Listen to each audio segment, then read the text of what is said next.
Dokter Reisa, hai. Hai. Kalau melihat perjalanan kehidupan, Wih. ya kan, Hah?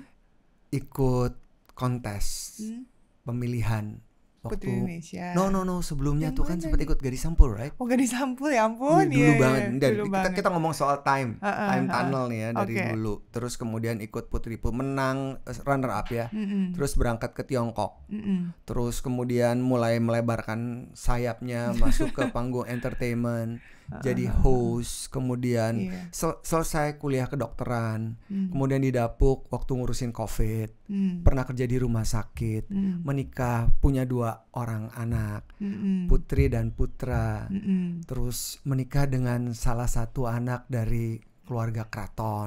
Gitu ya. I mean, ini adalah sesuatu yang bisa dibilang sukses, Dokter Reza. Amin. Dan rasanya semua orang ingin mencapai titik itu juga. Mm. Nah, pertanyaan saya adalah, value apa yang dipegang sampai bisa berjalan sejauh ini dan mencapai posisi dan juga terkenal, populer, sibuk bekerja, ngurus keluarga gitu ya. Belief atau value apa yang ada yang membuat dirimu bisa sampai berjalan sepanjang ini?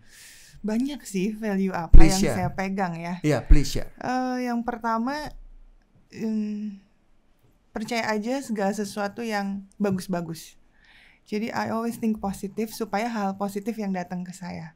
Itu dari dulu. That's why saya tuh paling sebel dengerin berita atau nonton gitulah yang ada news gitu tentang yang jelek-jelek, yang negatif.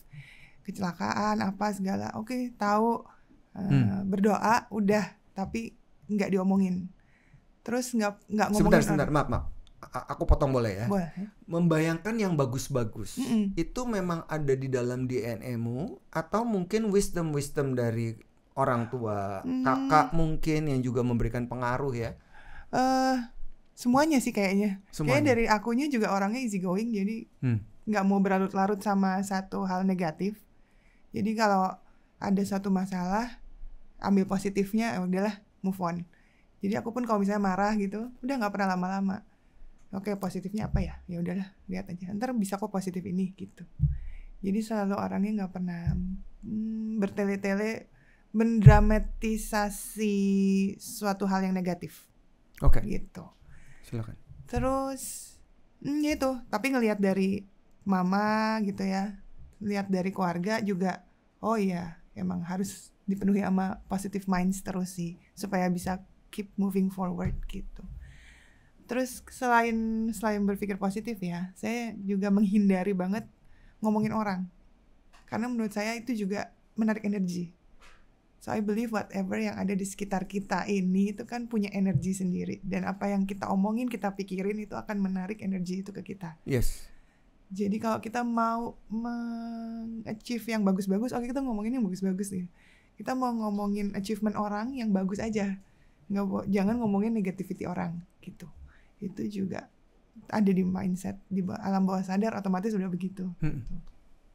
So itu that two values. Iya, 2 itu sih. Sama satu lagi sebenarnya seperti air mengalir. Saya tuh nggak pernah kayak oke, 2025 saya harus achieve this. Sebenarnya actually nggak pernah kayak gitu. Tapi ya pengen aja oke, next year akan lebih baik dari ini ya. Apa yang bisa saya lakuin lebih dari ini ya. Tapi nggak pernah kayak yang harus nih ya ini bikin goal 2030 gini. Nggak pernah. Going with the flow aja. Kan memang Dok ada 2 orang tipe manusia di dunia ini yang memang well planned, ada yang juga mengalir. Oh gitu ya. Ada tuh yang saya tahu kayak gitu gitu ya. Iya. Dan banyak sekali resikonya gitu. Kalau orang yang well planned, kalau nggak kejadian bisa rungsing. Kalau yang mengalir bisa juga going nowhere. Tapi kalau ngelihat your path, Dok, itu kan diawali dari keinginan, entah itu pengaruh dari keluarga untuk ikut ajang ini dan ikut ajang ini. Nah, itu kan seperti pintu yang terbuka ya, sebenarnya gitu. Boleh diceritain that process? Dari diri sendiri sih, pengen aja gitu, tiba-tiba kepikiran seru juga kayaknya ya. Terus waktu itu kan tahu yang namanya majalah tuh kan lumayan income-nya untuk anak-anak SMA saat Iya. itu gitu kan. Iya. Untuk nambahin uang sendiri nih gitu. Nggak dari orang tua lagi jajannya. Nah itu udah motivasi banget tuh. Akhirnya coba untuk ikut. Coba ntar habis dari situ nanti ada tawaran lagi photoshoot. Justru sebelum abis dari Gadis Sampul tuh ya, terus sebelum kemana-mana entertainment justru kayak yang pertama tuh malah dapet iklan karena berani casting. Berani casting. Dapat iklan karena berani casting, jadi mikir oh iya ya ternyata hidup tuh harus gitu ya gitu. Ya udah saya ikut casting aja. Oh iya, ternyata mau mendapatkan sesuatu yang lebih kita harus effort usaha nih ya gitu. Coba nyoba belajar, coba casting, coba training kayak gitu. Kan di balik sebuah perjalanan itu juga ada pengorbanan yang dilakukan oleh seseorang, gitu ya.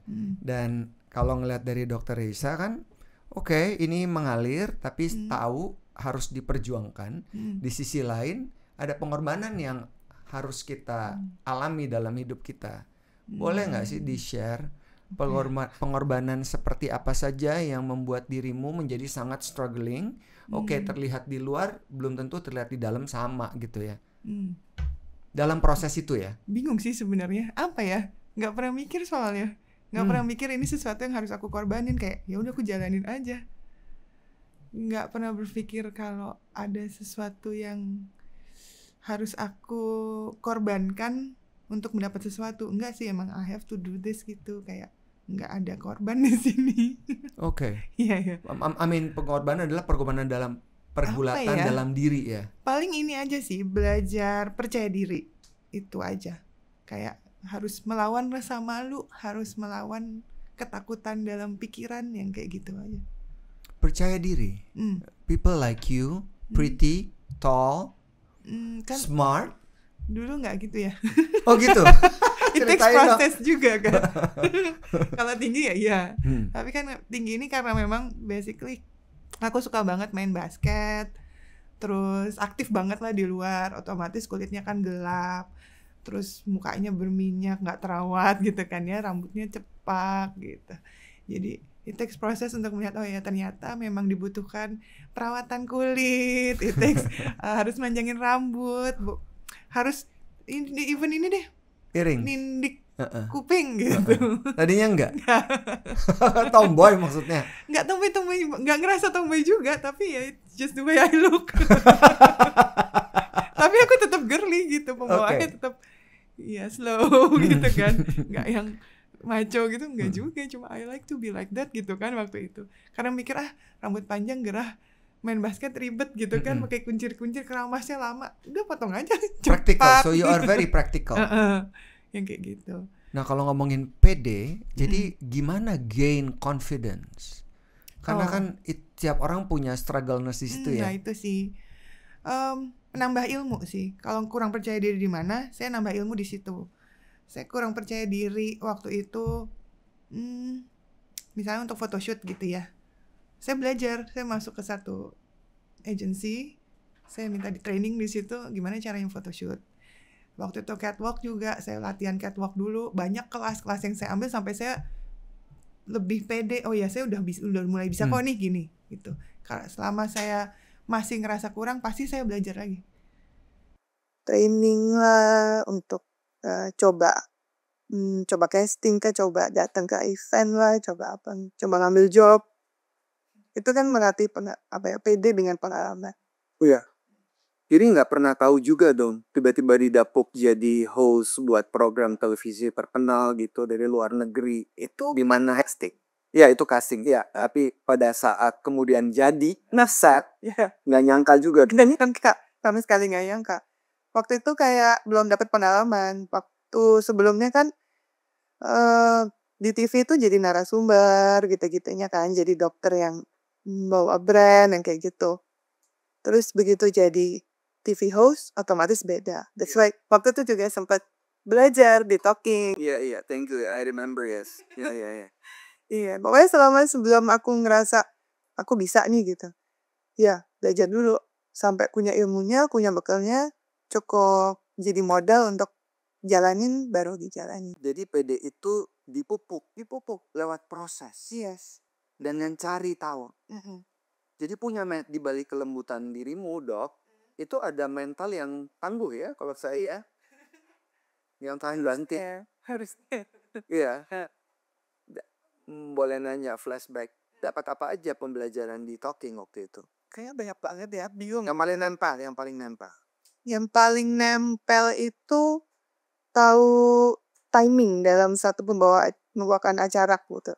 Karena harus tahu opening, isi acaranya, closingnya, conversation sama tamunya, engagementnya, ngambilnya berapa lama, segala macam itu kan ada timing. Tapi kalau di TV kan penting banget ya namanya timing ya. Kita nggak bisa wasting in opening 10 menit misalnya gitu. Udah habis dong itu.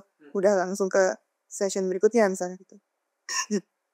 Jadi itu paling basic sih. Pengetahuan tentang pembagian waktu, pembagian kapan kita ngomong ini, ngomong itu yang paling penting.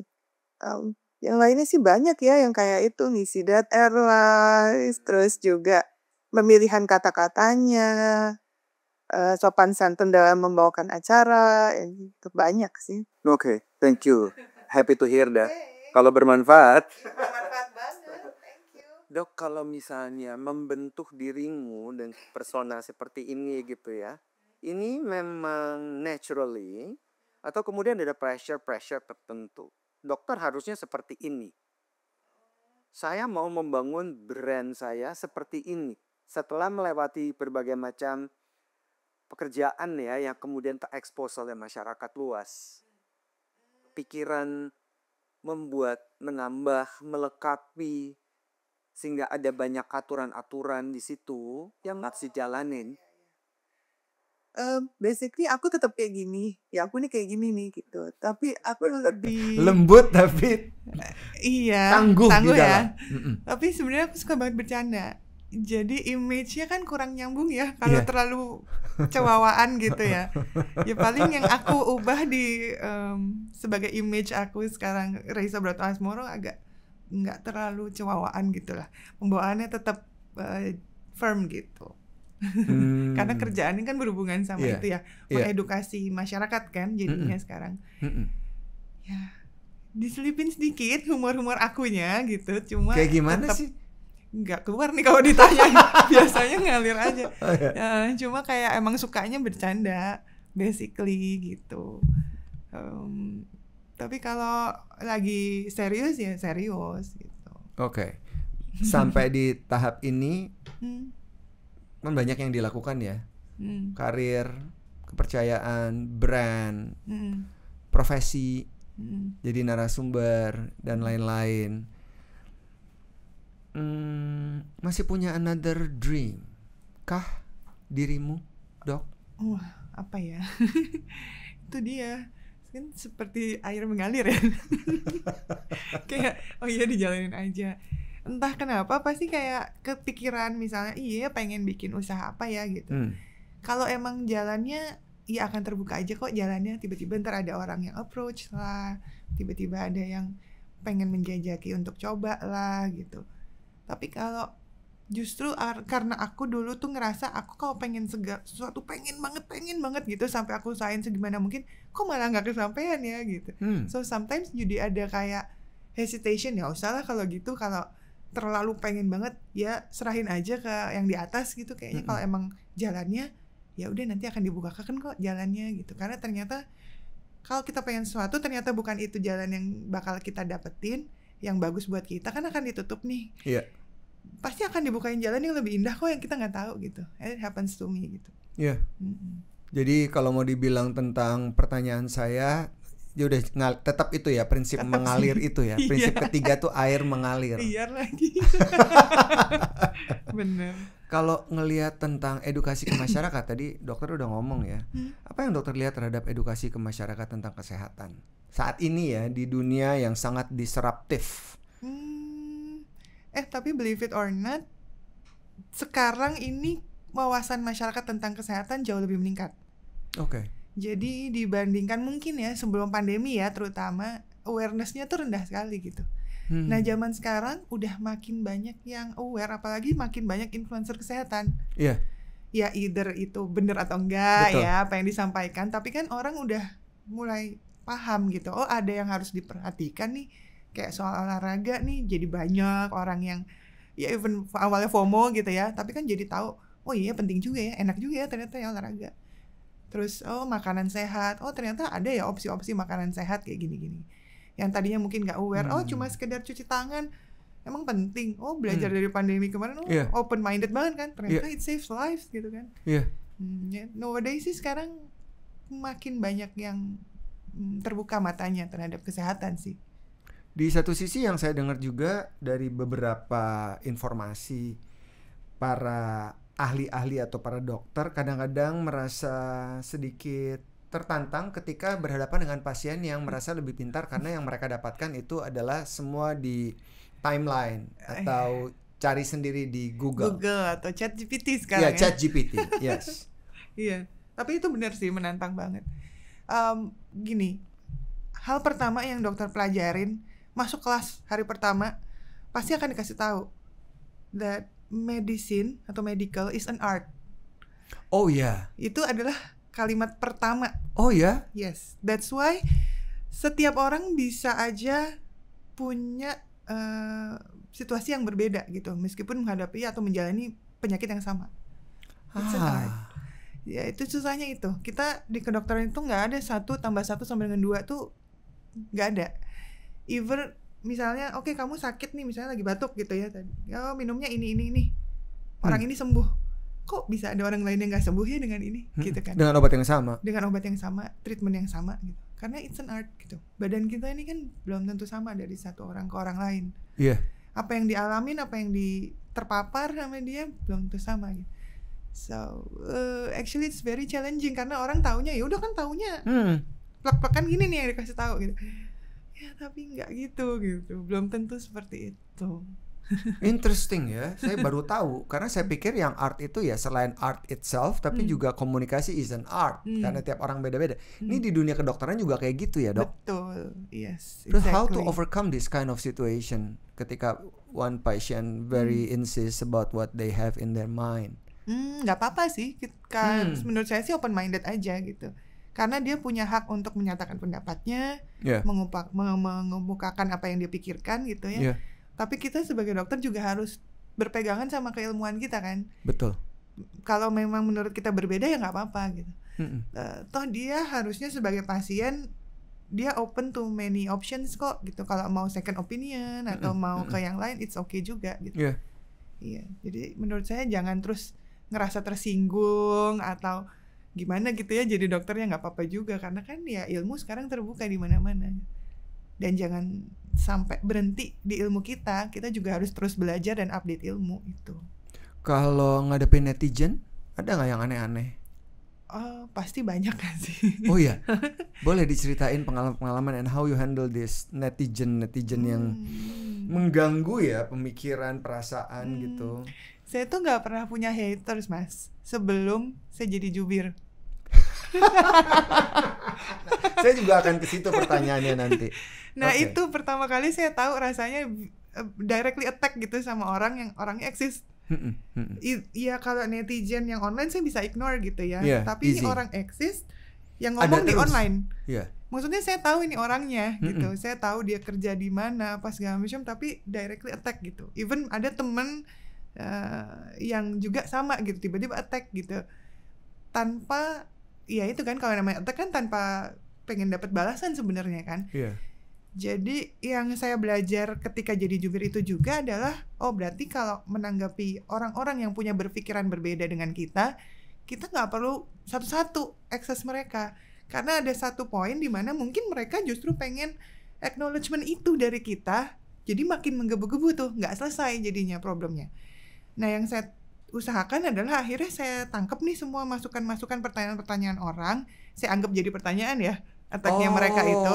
Jadi semua serangan-serangan itu saya ambil di-channeling menjadi sebuah pertanyaan. Menjadi sebuah pertanyaan yang saya jawab melalui press-con.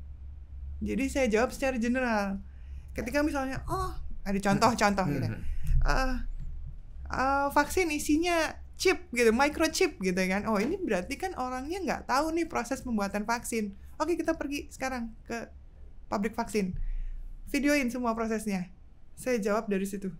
Mungkin nggak dari alat-alat itu masuk keluar begini, and then di dalam suntikan kita tunjukin, dan proses itu saya gamblangin, saya jawab.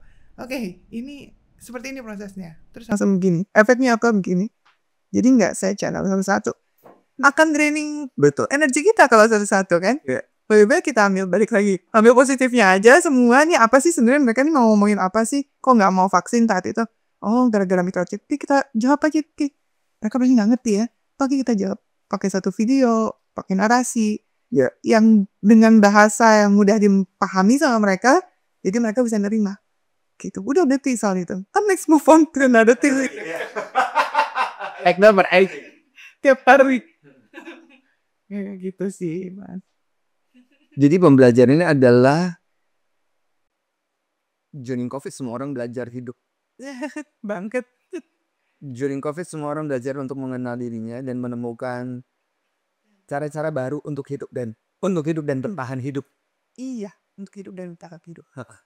Dokter jadi dapat pembelajaran apa dong selain si netizen itu yang dengan ketidaktahuan mereka dan kemudian dilakukan cara menjawabnya dengan tepat dengan channel yang tepat melalui edukasi pada akhirnya gitu ya untuk mereka mendapatkan gambaran secara gamblang. Tapi as a person, what do you learn? Karena setiap orang punya experience yang berbeda-beda during COVID. Bahwa kita tuh selalu bisa menolong orang lain in any way during COVID. Either kita bukan dokter saat itu, either kita cuma anak sekolah gitu. Bisa loh nolong orang lain di saat itu. Misalnya dengan bantu orang apalah, ngumpulin sampah yang bermanfaat mungkin, kasih ke tukang sampah, anak-anak aku gitu ya misalnya. Atau kita nggak tahu mau ngapain, ini kita nanam aja, tanaman-tanaman yang bermanfaat. Hasilnya kita pakai sendiri, sisanya bisa kita sumbangin ke orang yang nggak mampu. Maksudnya kita semua hal yang kita lakukan itu ternyata bisa bermanfaat buat orang lain gitu. Anything. Wow. Kalau dokter sendiri kena COVID sempat? Setelah selesai masa COVID nih. Oh. Traveling udah boleh nih. Saya lupa tahun berapa itu ya. Terus saya umroh kan. Pulang umroh kena COVID. Jadi Omicron. Udah Omicron. Udah Omicron Lebih light akhir. dong. Light. Very light. Tapi saya udah mikir, wow, ini lama ini di sini nggak pernah kena, begitu keluar sekali langsung kena. Tapi pada saat Juring diminta untuk jadi orang yang bertanggung jawab di dapur pekerjaan untuk mengurusi dan melakukan edukasi kepada masyarakat during COVID, ada perasaan anxious, takut? Oh, pasti. Saya langsung turun 5 kilo. Nah, pasti deg-degan banget karena kan di depan semua orang gitu ya. Satu Indonesia nungguin beritanya apa. Ya, of course pasti jadi beban tersendiri gitu. Cuma yang jadi pegangan saya cuma satu sih. Udah, ini kan membantu negara. It's okay, just do your best. Membantu negara. Kita mau survive, semua nih mau survive kok gitu. That's why pikiran saya udah cuma satu. Ketika saya ada di depan situ, saya sebagai orang yang ingin menyampaikan solusi ke semua orang. Jadi selain daripada kita cuma ngasih data nih, hari ini sekian yang sembuh, hari ini sekian yang sakit, hari ini sekian. Terus apa gitu, orang bingung. Isi dari semua press con saya itu adalah pasti ada solusinya. Oke, ini naik nih sekian. Terus ada yang harus tutup, misalnya pusat kuburan tutup gitu kan. Pasti ada solusinya. Oke, berarti olahraga di rumah aja. Gini. How to? Oke, misalnya sekarang belanja ke pasar harus dibatasin. Oke, solusinya gini ya. Gini. Jadi ketika orang mendapatkan berita itu bukan cuma berita aja, informasi, tapi jadi gini ya, I have to move on my life tuh kayak gini ya gitu. Kalau nggak tak semua panik ya. Nggak tahu how to move on gitu. Gimana ke pasar nggak ngerti. Ingat yang masih pakai Hamzah baju suit ini kan belanja gitu kan, it's too much kan. Ini jadi dikasih tahu caranya gini. Akhirnya orang daripada fokus ke hal negatifnya tentang si pandemik ini, jadinya beralih kan, fokusnya kayak oh ternyata masih bisa ya begini ya. Oke, berarti aku keluar rumah harus begini, nanti belanjanya prosesnya begini, nanti sampai rumah aku harus begini.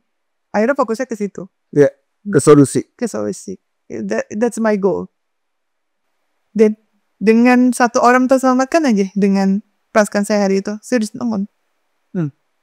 Tapi pada saat itu kan lama ya, this assignment, this role, your role is lama sekali, years, yes. 3 tahun lebih. Iya, 3 tahun lebih. Itu belief itu hidup terus. Iya. Kecuali pernah sampai satu momen. Saya pernah breakdown waktu itu Delta kayaknya ya, yang pas Yang paling horrible ya. horornya semua ambulans ngantri sampai saya kehilangan salah satu sanak saudara juga. Terus dokter senior tuh. Terus waktu itu kakak ipar saya juga pernah lagi pusing-pusing nih nyari ICU segala macem. Orang-orang di sekitar saya banyak yang kena dan semua nanya, how nih? Tuh kayak bingung kan, kayak udah overload banget gitu rasanya. That moment aja sih. Udah sampai nangis. Apa ini bisa nggak sih kita sebenarnya survive hari esok gitu kan? Tapi kayak harus tetap meyakinkan orang-orang untuk bisa optimis gitu. Karena kalau mereka sampai kehilangan semangat, ya nggak mungkin nih bakal ada masa depan gitu kan. Ya udah nguatin dirinya pakai itu lagi gitu kayak. Yaudah ya duit bantu negara bisa kok kuat kok. So I put my mental aside. Saya mau masa depan anak-anak saya bagus nih gitu kan. Ayo bisa.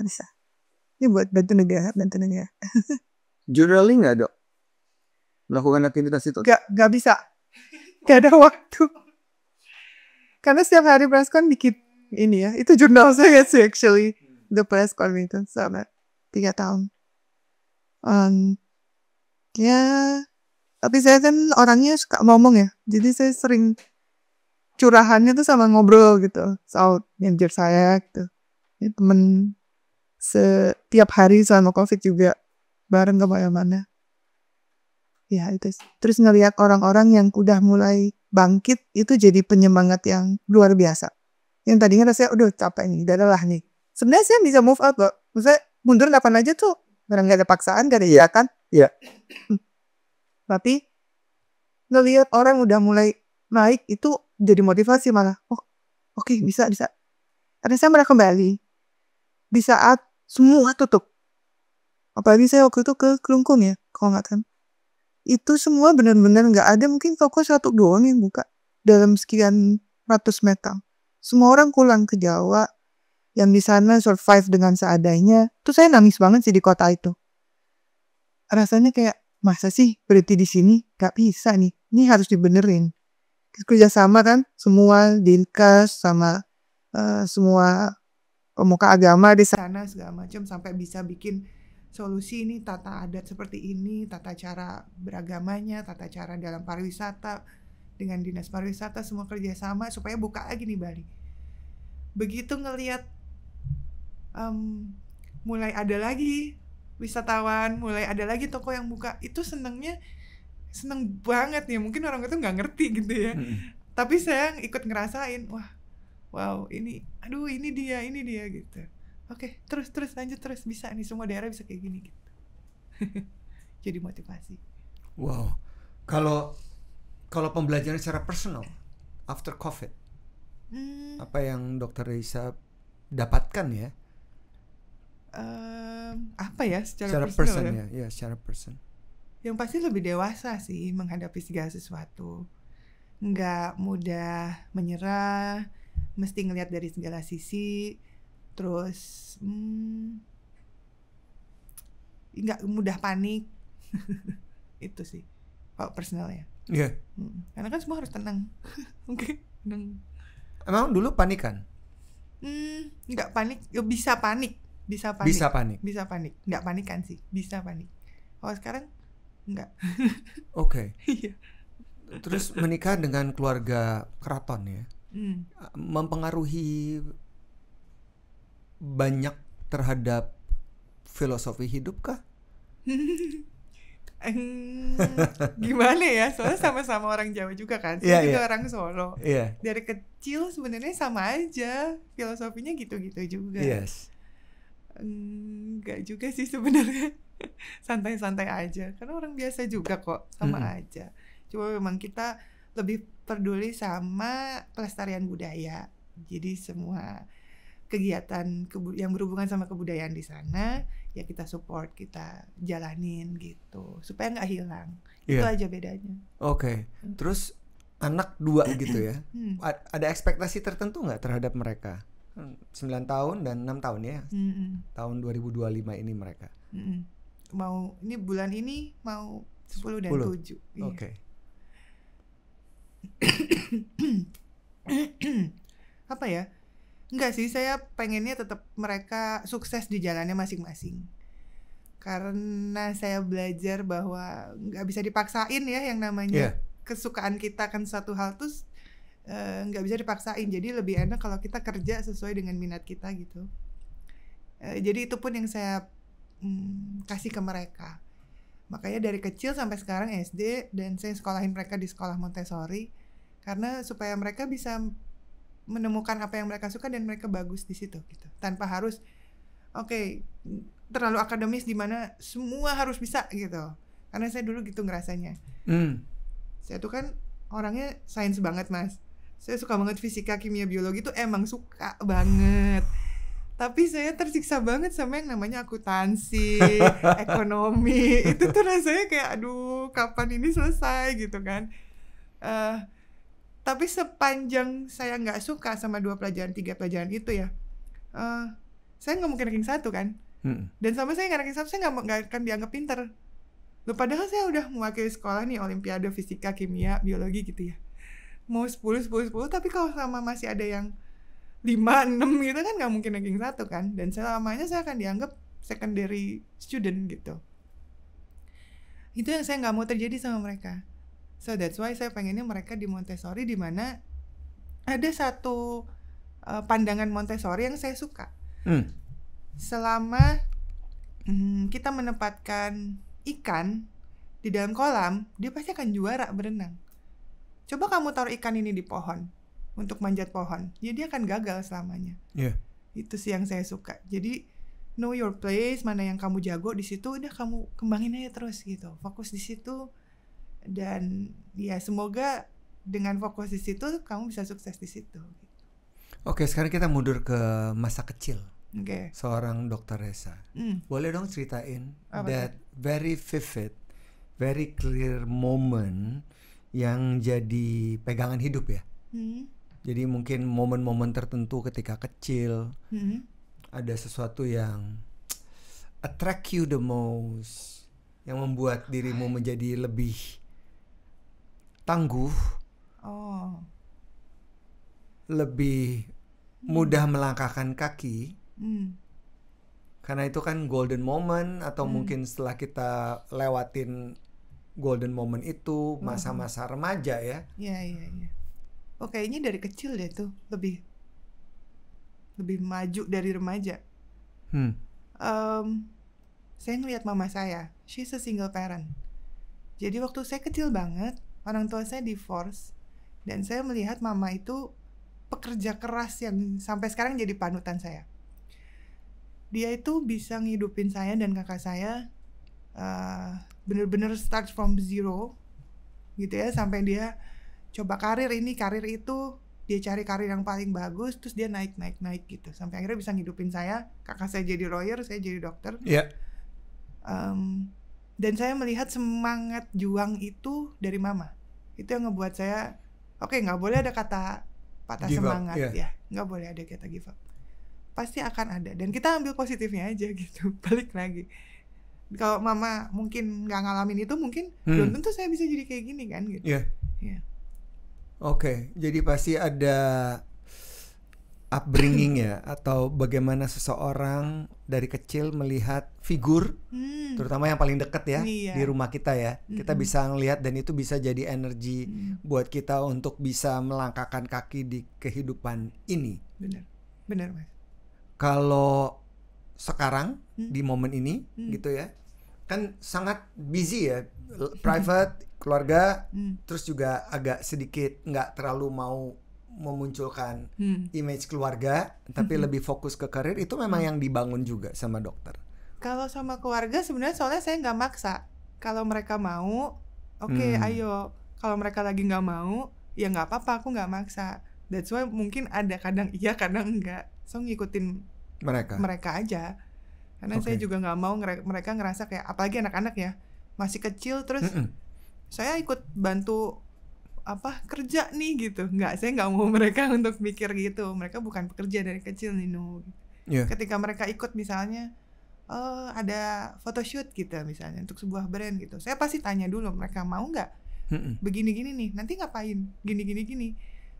Tanya persetujuan mereka. Kalau mereka mau, on the day of the shooting saya masih nanya, kok bener nggak nih kamu mau ikut photoshoot ini, bener nggak kamu mau ikut syuting ini gitu. Mau gitu. Oh ya, ini kamu nggak kerja ya, Bubi nggak maksa kamu ya gitu. Jadi semuanya berdasarkan kesepakatan. Yes. So you respect the children as we also want to gain that respect to anyone else gitu ya. Kira-kira gitu ya. Kira-kira gitu, betul.